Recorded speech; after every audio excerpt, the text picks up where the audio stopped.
First unit के अंदर हमने क्या सीखा था कि हमने फोकस किया था हाइपोथेसिस टेस्ट, एक पॉपुलेशन मीन और सिंगल प्रपोर्शन।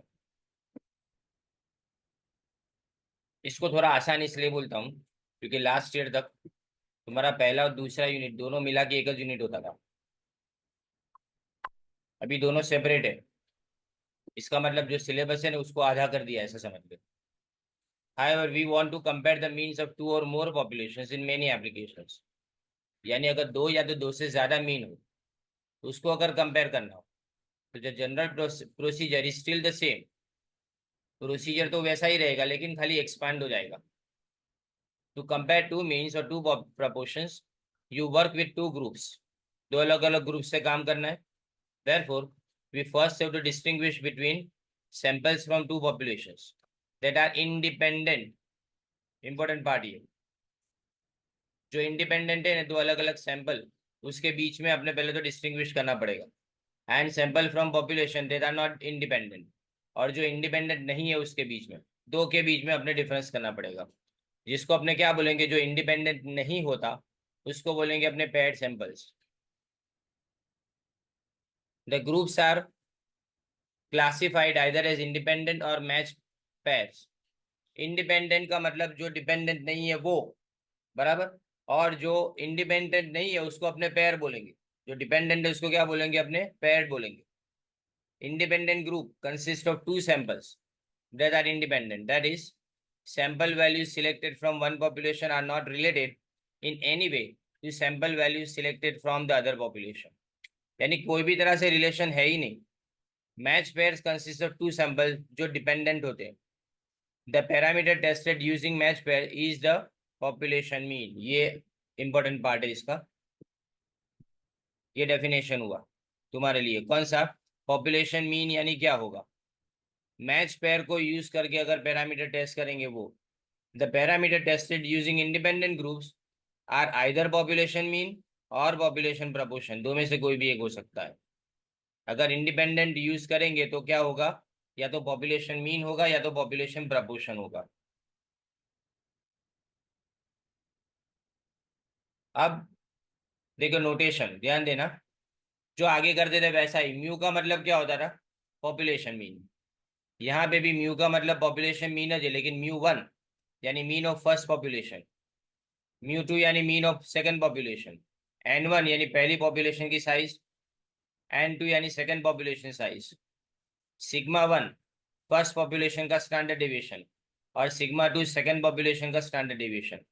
वैसे ही यहाँ पे सामने सैंपल में देखो, वैसा ही सेम टू सेम है। म्यू की जगह एक्स बार वन यानी पहले सैंपल का मीन, एक्स बार टू यानी second sample mean, n one small n one ये फर्स्ट सैंपल की साइज, एन टू यानी second sample size.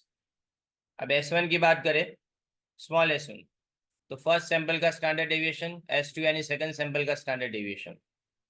P one capital अगर हो तो प्रपोर्शन वो हम जानते हैं x one upon n one करते हैं, और अगर स्मॉल पी वन है तो पहले सैंपल का प्रपोर्शन वो small x one upon small n one. अब पी टू की बात करें तो कैपिटल पी टू में आएगा सेकंड पॉपुलेशन प्रपोर्शन, जिसमें capital x two upon n two लिखा गया है, कैपिटल है ये भी। और स्मॉल बी टू की बात करें तो सेकंड सैंपल प्रपोर्शन, जिसमें small x two upon small n two. अब एक्स वन का मतलब क्या, तो number of observation in first population having particular characteristic, यानी सबके, याद रखो सिंगल पॉपुलेशन में, एक पॉपुलेशन में सबके कैरेक्टरिस्टिक सेम रहते हैं, इसी तरह से सेकेंड पॉपुलेशन में सबके कैरेक्टरिस्टिक सेम रहेंगे। और x one small x one है तो नंबर ऑफ ऑब्जर्वेशन, लेकिन किस में, पॉपुलेशन नहीं सैंपल।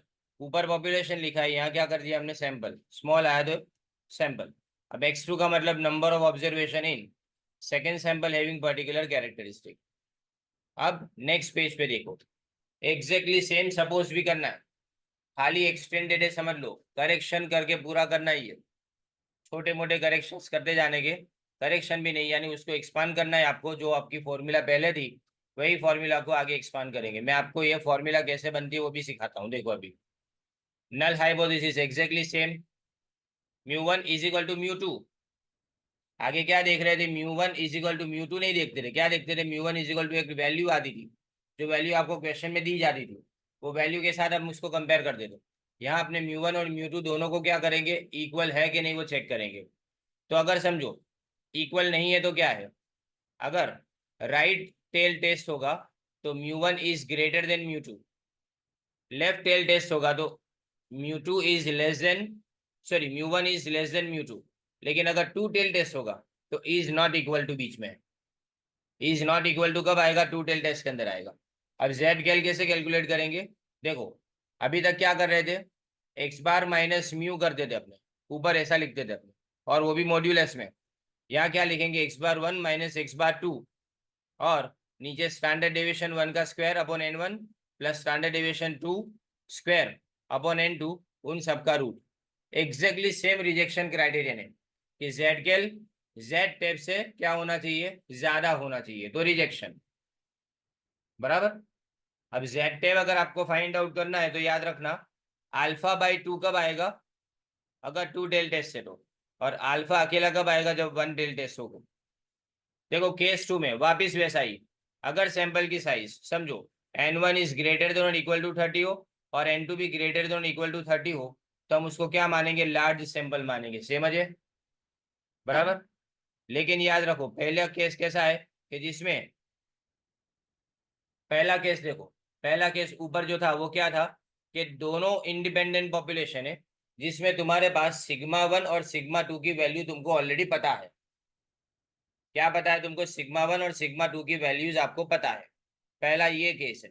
दूसरे केस के अंदर क्या लिखा गया है कि आपके पास सिग्मा 1 और सिग्मा 2 नहीं है तो क्या होगा, अगर सिग्मा 1 ना हो तो क्या होगा, स्मॉल s1 और स्मॉल s2 होगा ना, राइट। तो देखो फॉर्मूला में कितना चेंज है, सिर्फ s1 और s2 का चेंज है, बाकी सब सेम, राइट। लेकिन अगर समझो अब केस नंबर 3, सेम केसेस है, large sample standard deviation known, फिर large sample standard deviation not known.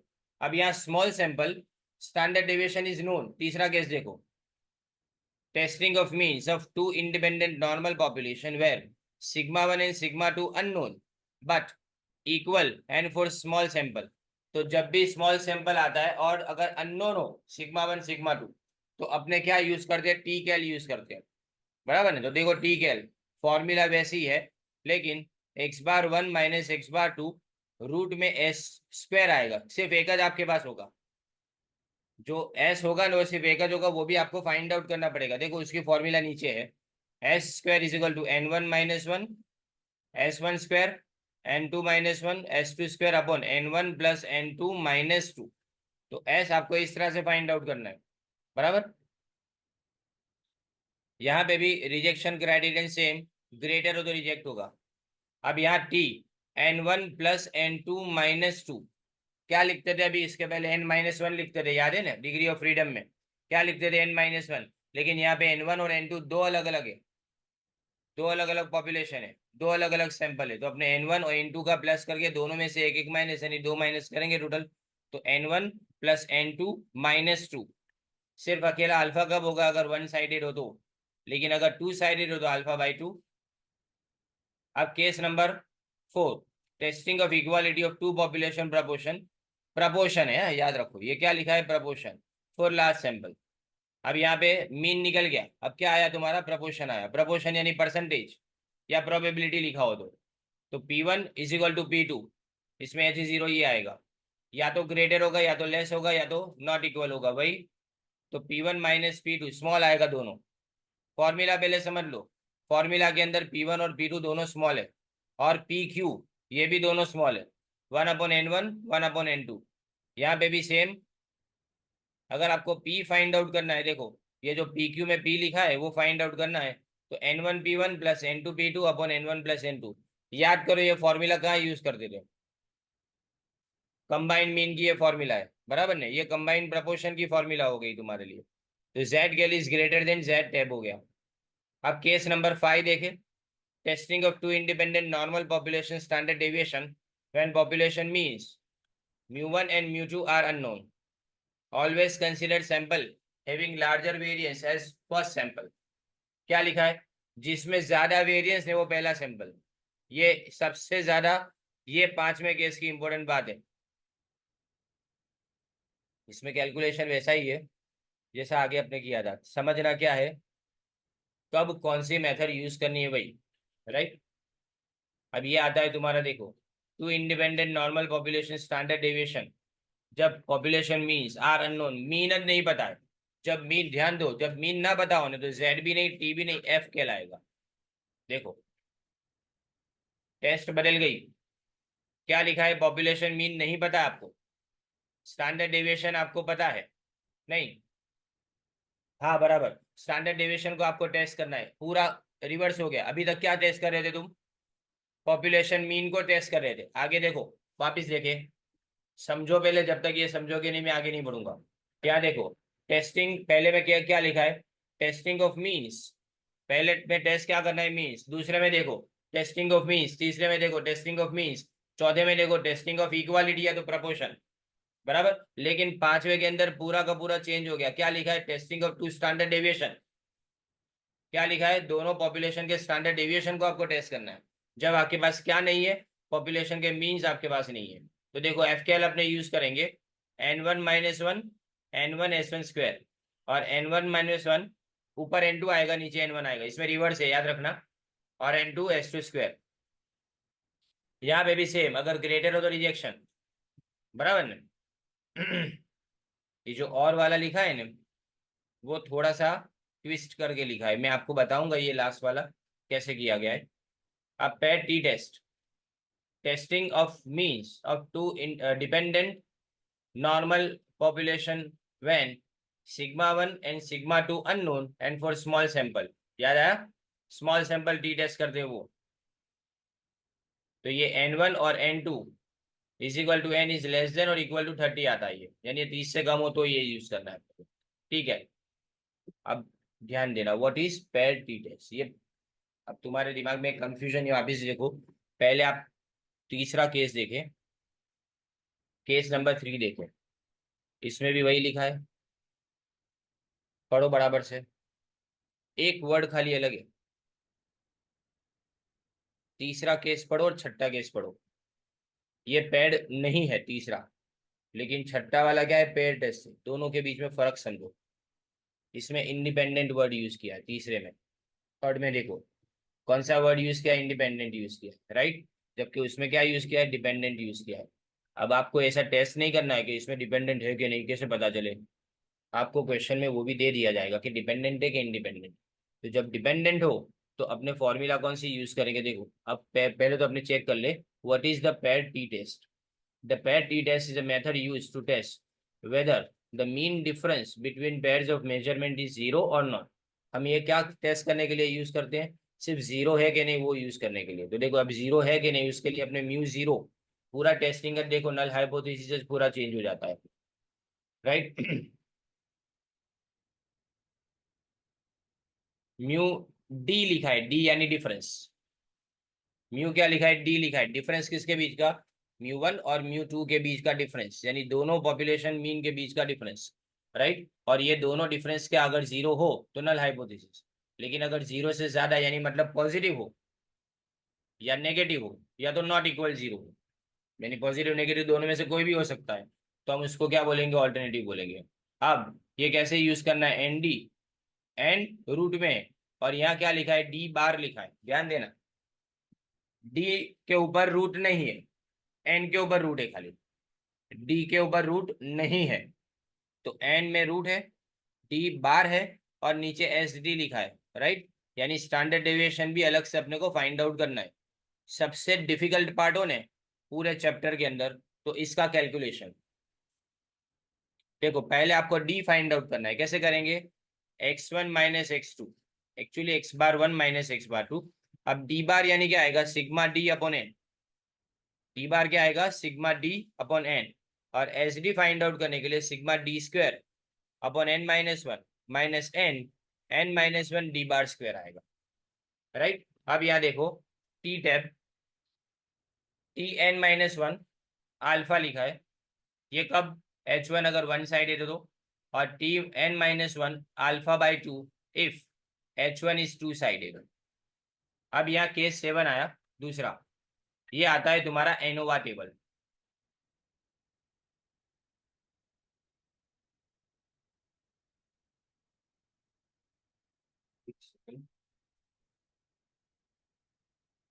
मैंने ये पढ़ा था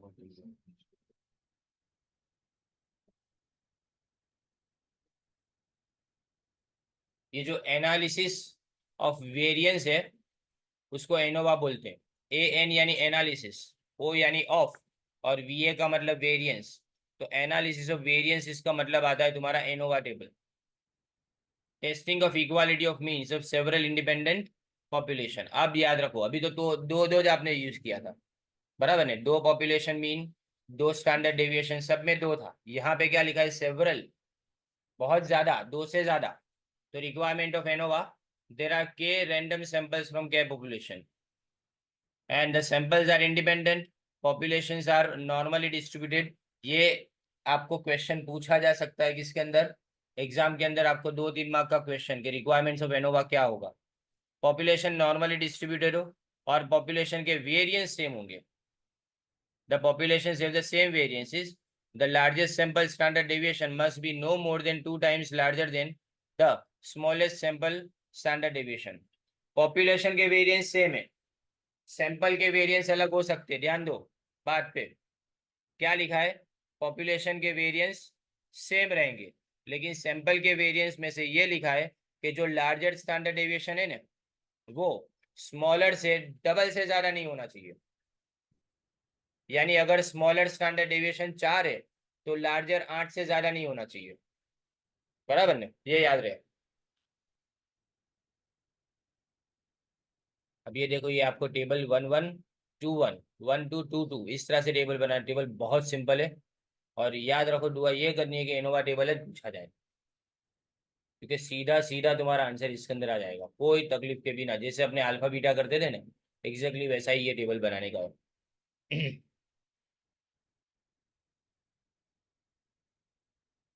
अब देखो यहाँ पे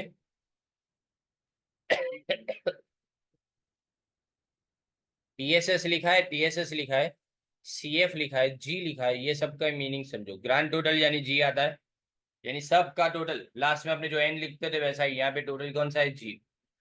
फिर सीएफ यानी करेक्शन फैक्टर। उसके बाद में टोटल सम स्क्वायर, इसको टीएसएस बोलेंगे। फिर उसके बाद में बिटवीन सम ऑफ स्क्वायर्स, ये बीएसएस बोलेंगे। और एरर सम ऑफ स्क्वायर यानी ESS is equal to TSS में से बीएसएस अपने माइनस करेंगे। अब ये देखो ANOVA between error total K-1 N-, के, ये सब जब समाएगा तभी मैं समझा पाऊंगा, अभी इसका कोई मतलब नहीं है। अब देखो ये सारे के सारे एक साथ में एक टेबल के अंदर बताए गए। देखो two population test, independent population और डिपेंडेंट। डिपेंडेंट में खाली एक पेयर टेस्ट, टी टेस्ट जो हमने देखा वो खाली एक का, जो डिपेंडेंट में जो पेयर टेस्ट अपने छठा देखा ना केस नंबर, वो सिर्फ एक का डिपेंडेंट में। लेकिन इंडिपेंडेंट के अंदर पहले अपने मीन को देखेंगे, उसके बाद में प्रपोर्शन को, और इसके बाद में स्टैंडर्ड डिविएशन को। तीन अलग अलग चीज है। अब मीन हो तो स्टैंडर्ड डिविएशन नोन, और मीन हो स्टैंडर्ड डिविएशन अननोन हो तो लार्ज सैंपल कब? जब ग्रेटर देन 30 आएगा तो, और स्मॉल सैंपल कब? जब लेस देन 30 आएगा तो। अब अगर लार्ज सैंपल है तो जेड टेस्ट से अपने यूज करेंगे, लेकिन अगर स्मॉल सैंपल है तो हम क्या करेंगे? जब सिग्मा यानी स्टैंडर्ड डिविएशन पॉपुलेशन का अननोन हो तो हम क्या करेंगे? टी टेस्ट यूज करेंगे, बराबर। लेकिन ये अननोन है और साथ में अनइक्वल भी है, तो हम modified t test with y d f, v d f आता है ये अपने सिलेबस में नहीं है अभी। अभी स्टैंडर्ड डेविएशन की बात करें तो स्टैंडर्ड डेविएशन अगर इक्वल है, स्टैंडर्ड डेविएशन इक्वल है वो सपोज करना है, तो अपने पास क्या होना चाहिए? पहले तो पॉपुलेशन नोन होना चाहिए, और पॉपुलेशन अगर अननोन है तो देखो एफ टेस्ट यूज करेंगे। जब भी स्टैंडर्ड डेविएशन को कंपेयर करें ना, तो मीन दिया हो तो जेड टेस्ट, प्रपोर्शन दिया हो तो भी जेड टेस्ट, लेकिन मीन दिया हो, स्मॉल सैंपल हो और स्टैंडर्ड डेविएशन अननोन हो तो टी टेस्ट आएगा, बराबर। स्मॉल सैंपल की बात करें, अब अपने सबसे पहला एग्जाम्पल देख रहे हैं। पहला एग्जाम्पल है गलत है, पहला एग्जाम्पल जो है ना उसका एक्सप्लेनेशन गलत है, क्योंकि 12 LBS तुम्हारा स्टैंडर्ड डेविएशन दिया है, लास्ट लाइन में पढ़ो, और 10 LBS दूसरा दिया है, बराबर। अब यहाँ पे क्या लिखा है कि अगर आपको 12 LBS और 10 LBS है तो नीचे आप देख सकते हो इसके अंदर 16 और 25 लिखा है, कोई मैचअप नहीं करता, क्योंकि 12 का स्क्वायर करेंगे तो 144 आएगा, 10 का स्क्वायर करेंगे तो 100 आएगा, तो ये यहाँ पे है ही नहीं, लिखा ही नहीं है। तो ऊपर अपने को 12 LBS जो लिखा है ना, उसकी जगह पे अपने को 4 करना पड़ेगा, और 10 की जगह पे अपने को 5 करना पड़ेगा, तो अपना आंसर मैच करेगा इनके साथ में। पूरा अलग गलत करे, इससे अच्छा ये है कि खाली उसके दो ऊपर वाले अपने चेंज कर दे, बाकी सारे सम के अंदर करेक्ट है। अब देखे, मैं पहले सम पढ़ रहा हूँ ध्यान से। A product is manufactured in 2 ways, जैसे ये 2 वेज आए ना, और ये तुम्हारा दूसरा क्वेश्चन होगा। सिंगल वाला पहला क्वेश्चन होगा, ये 2 टेस्ट वाला कौन सा, दूसरा क्वेश्चन होगा। देख लो आप कितने टोटल पेजेस है इसके अंदर, 13 पेजेस है। We are on 5th page. A product is manufactured in 2 ways. A pilot test on 14 items. Test कितने का किया गया, 14 आइटम्स का। तो स्मॉल n1 कितना आया तुम्हारा, 14 पहला। फॉर ईच मेथड, यानी दोनों मेथड के लिए 14 आइटम्स आपने सिलेक्ट किए, तो मतलब n1 भी 14 हो गया और n2 भी 14 हो गया। ईच वर्ड लिखा है इसलिए बोल रहा हूँ। indicates that the products of method 1 have a sample mean tensile strength of 106 lbs, whereas in method 2, यानी क्या लिखा है, सैंपल मीन दिया है आपको। सैंपल मीन यानी क्या हो गया, x बार 1 हुआ, तो x बार 1 106 lbs आपको दिया है, और मेथड 2 के अंदर ये कॉरस्पॉन्डिंग वैल्यू कितनी हो गई, 100 lbs की। मतलब x बार 2 कितना हो गया आपके लिए, 100 lbs। Greater tensile strength in the product is preferable, ज्यादा हो तो ज्यादा अच्छा है अपने लिए, ऐसा माना गया है। तो ग्रेटर है इसका मतलब क्या हुआ, हम चेक इसी तरह से करेंगे अपने। Use an appropriate test at 5% level of significance, यानी क्या हुआ, अल्फा 0.05, बराबर ने। अल्फा क्या हो गया तुम्हारा, 0.05। तो टेबल वैल्यू कौन सी देखनी है, 0.05 level of significance to test whether method 1 is, क्या लिखा है, method 1 is better for processing the product. अब बेटर है तो ग्रेटर की साइन आएगी कि स्मॉल की साइन आएगी, बेटर तो ग्रेटर की साइन आएगी ना, क्योंकि तुम्हारी टेंसाइल स्ट्रेंथ कितनी लिखी है, 106 एलबीएस लिखी है, और दूसरे की कितनी लिखी है, 100 एलबीएस। देख लो, चेक करो बराबर से, पहला सम रीड कर रहा हूँ बराबर ध्यान से। एक एक वर्ड इसके अंदर मायने रखता है, नहीं तो समझ में कुछ भी नहीं आएगा। 106 पहले की लिखी है, बराबर, तो मतलब उन्होंने जो सैंपल सिलेक्ट किया, सैंपल में से जो मिला उसके बेस के ऊपर वो लोग ये प्रूव करना चाहते हैं कि हमने जैसा सैंपल लिया है वैसा ही सारा पॉपुलेशन भी बिहेव करता है, राइट। तो method 1 is better for processing the product, state clearly the null hypothesis and assuming tensile strength follows normal distribution with standard deviation of lbs 4 and 5 lbs respectively in both the methods। अब देखो अपने पहले तो क्या suppose क्या करना है, पहले ये बताएं आपको ढूंढना क्या है, पहले ये देखो।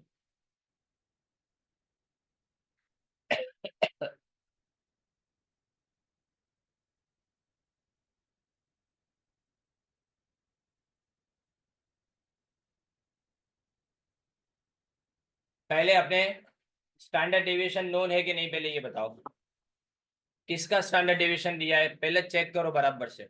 अज्यूमिंग लिखा है, इसका मतलब कि पूरे पॉपुलेशन का स्टैंडर्ड डेविएशन आपके पास है, तो ये स्टैंडर्ड डेविएशन जो आपको पूरे पॉपुलेशन का दिया है वो सिग्मा 1 है। सिग्मा 1 कितना है, 4 बताया मैंने, और सिग्मा 2 कितना बताया मैंने, 5 बताया, राइट। तो 4 क्या है तुम्हारे लिए, सिग्मा 1, और 5 तुम्हारे लिए सिग्मा 2। वापिस बोल रहा हूँ सिग्मा क्यों है, क्योंकि एज्यूम करने का है कि normal distribution with standard deviation दोनों मेथड में इतना है। ये एज्यूम क्या है, इसका मतलब ये पॉपुलेशन के लिए होता है। एजम्पशन कभी भी स्टैंडर्ड सॉरी एजम्पशन कभी भी सैंपल का नहीं होता, क्योंकि सैंपल में से तो अपने सीधे फाइंड आउट कर सकते हैं। 14 का तो खाली सैंपल है, तो 14 में से ढूंढना बहुत आसान होता, राइट। लेकिन यहाँ पे उन्होंने ढूंढा नहीं, तो इसका मतलब इन्होंने एज्यूम किया है, तो जो भी एज्यूम करेंगे किसके बारे में करेंगे, पॉपुलेशन के बारे में एज्यूम करेंगे, ये बात ध्यान में रहे। तो हम यहाँ पे ये देख रहे हैं कि population product is manufactured in 2 ways. तो देखो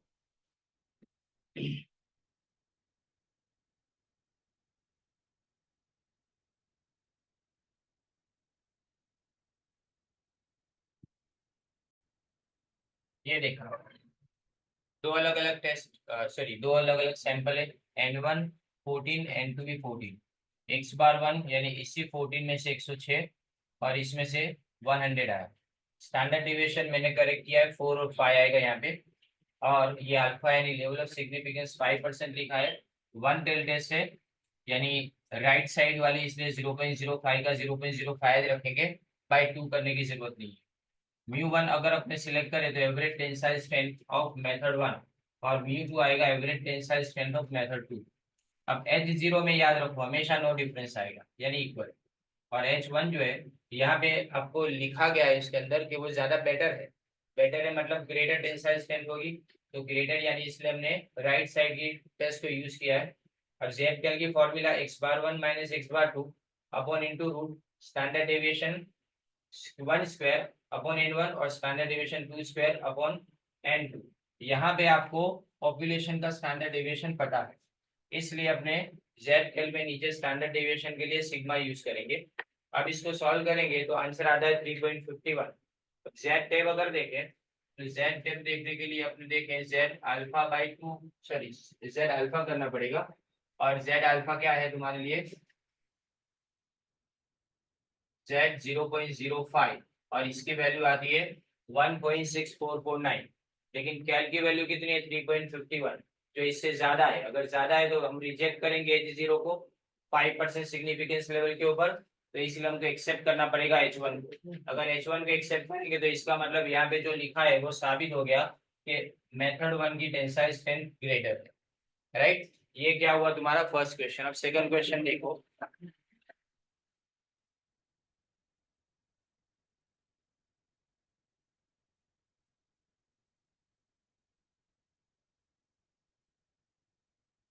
देखिए सेकंड क्वेश्चन, रीड दिस। क्या लिखा है, man buys 50 electric bulbs of Philips. 50 यानी ये N1 हुआ फिलिप्स के लिए, और 40 इलेक्ट्रिक बल्ब्स HMT, तो ये N2 हुआ 40। दो सैंपल आपको दिए, एक 50 का सैंपल एक 40 का सैंपल है। He finds that Philips bulbs give an average life of 1500 hours, right, with standard deviation 60 hours. अब ये स्टैंडर्ड डेविएशन किसका दिया है, ये फाइंड्स लिखा है, तो इसका मतलब उसने ये ढूंढा, ये किस में से ढूंढा, सैंपल में से ढूंढा। तो अगर सैंपल में से ढूंढा तो इसका मतलब ये एक्स बार वन 1500 है, और S1 दिया है, स्टैंडर्ड डेविएशन 60 आवर्स क्या दिया, S1 not sigma one, gave an average life of 1512 hours with a standard deviation। HMT bulbs की बात करें तो यानी x बार टू कितना है 1512, और S2 कितना है 80 hours. Is there a significant difference in the mean life of the two makes of bulb, use 10% level of significance. सबसे पहली बात तो म्यू वन क्या आएगा, तो average life of Philips bulbs, और म्यू टू आएगा average life of HMT bulbs. N1 मैंने जैसे बताया 50, N2 40 आएगा, x बार वन 1500, और S1 60 है, x बार टू 1512, S2 80। अब यहाँ पे लार्ज सैंपल है, क्योंकि सैंपल कितना है दोनों का 50 और 40, मतलब दोनों ही 30 से ज्यादा है, तो इसका मतलब ये दोनों लार्ज सैंपल है। लार्ज सैंपल, दूसरी बात आपके पास सिग्मा वन और सिग्मा टू नहीं है, आपके पास खाली सैंपल के स्टैंडर्ड डेविएशन है, तो हम यहाँ फॉर्मूला में माइनर चेंज करेंगे। लेकिन पहले चेक करें कि हम सपोज क्या करेंगे एच जीरो और एच वन को। तो देखो ऊपर क्या लिखा है, is there a significant difference, क्या बताया गया है, डिफरेंस है कि नहीं है। डिफरेंस नहीं होगा वो तुम्हारा नो चेंज, यानी मतलब यहाँ पे जो जैसे हमने आगे वाले सब में डिफाइन किया था कि mu one is equal to mu two, वो नो डिफरेंस है। तो अगर डिफरेंस हुआ तो नॉट इक्वल टू आएगा। यहाँ पे ये नहीं बताया गया कि ग्रेटर है कि लेस है, ऐसा वर्ड यूजर नहीं किया गया, बेटर के वर्ड्स नहीं यूज किया गया, ग्रेटर के लेस नहीं यूज किया गया। तो हम यहाँ पे क्या समझेंगे कि टू टेल टेस्ट है, इसलिए यहाँ पे नॉट इक्वल टू की साइन लिखी है, देखो राइट। यहाँ पे जो नॉट इक्वल टू की साइन है वो इसीलिए लिखी गई है कि अपने यहाँ पे टू टेल टेस्ट समझना है, क्योंकि याद रखो बल्ब अच्छे भी चल सकते हैं और खराब भी चल सकते हैं, दोनों इक्वल भी हो सकते हैं, दोनों में से एक ज्यादा अच्छा भी हो सकता है, दोनों में से एक ज्यादा खराब भी हो सकता है, यानी हम दोनों तरफ जा सकते हैं। इसीलिए हम यहाँ पे ऐसा मान के चलते हैं कि ये टू टेल टेस्ट है, और अगर टू टेल टेस्ट है तो हमको क्या करना पड़ेगा, अल्फा बाई टू करना पड़ेगा। तो यहाँ 10% दिया है ना, तो 10% का आधा क्या आएगा 5%। तो हम टेबल कौन सा यूज करेंगे 5%, यानी 1.6449 जो है ना वही यूज किया जाएगा।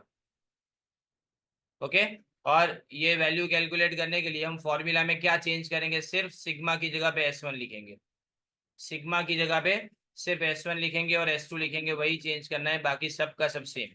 और यहाँ पे आप देख सकते हो कि जेड कैल की वैल्यू क्या आती है 0.7879, जेड कैल की वैल्यू क्या है 7879, और उसके सामने जेड टैब की वैल्यू कितनी है 1.6449। तो ये ज्यादा नहीं कम है, जेड कैल कम है ना, कम है तो हम क्या एक्सेप्ट करेंगे, H0 को हम एक्सेप्ट करेंगे। हम क्या लिखेंगे, we do not reject H0, we do not reject H0, बराबर ना, ऐसा लिखा जाएगा। और हम ऐसा मान के चलेंगे कि देर इज नो डिफरेंस, क्योंकि हम H0 में वही सपोज करेंगे। ओके